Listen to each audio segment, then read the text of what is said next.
Thank the gentleman. Chair now recognizes the gentleman from Tennessee, Dr. DesJarlais. Thank you, Chairman. Admiral Paparo, good to see you.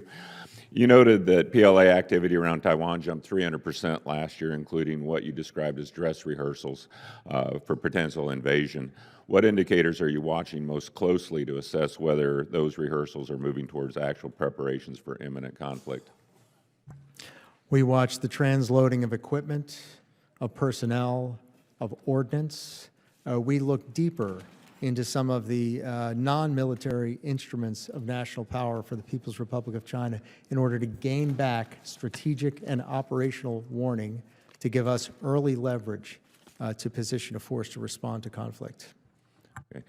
And you've spoken publicly about Hellscape plan to deter invasions through unmanned systems, and you were very generous with your time on Codell Kelly in February at your headquarters in laying that out in great detail. In open source, can you walk us through how this fits into your broader deterrence framework and how we're helping ensure Taiwan is investing in the right capabilities to make this concept viable?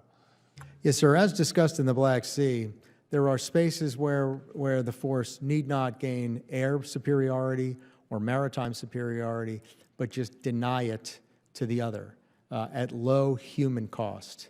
And this is the essence of Hellscape: undersea, unmanned undersea vehicles, unmanned surface vehicles, unmanned air systems, and loitering munitions.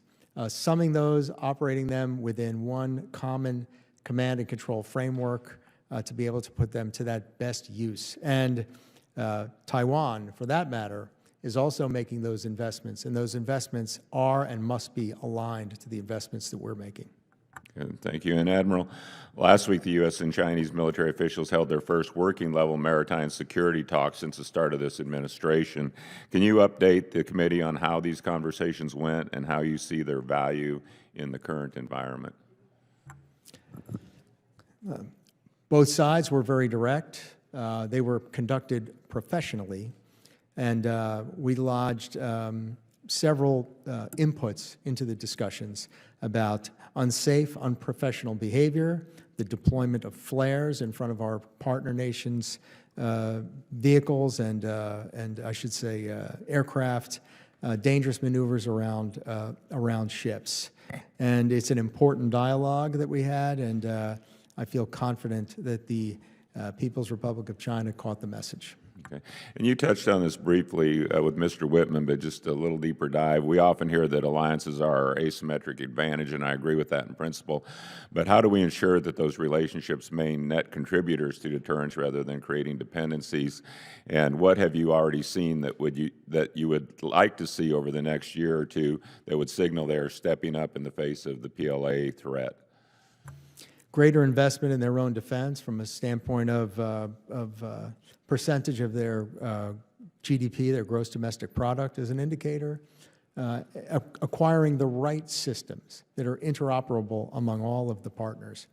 And of course, there's Australia's historic investment in AUKUS and the United Kingdom, I might also add. There's Japan's investment and a counter-strike capability with the acquisition of 400 Tomahawk land attack missiles. These are some of the examples of how this is operationalized. Are there gaps that we still need to fill to close and make those efforts more strategically impactful? There are always gaps because we're never satisfied with how ready we are. But yes, we have to speed up our ability to co-produce capabilities. We have to speed up the bureaucratic barriers to executing those faster, and we must reform the industrial base so that those capabilities deliver on time. Thank you, sir. And with that, I'll yield back.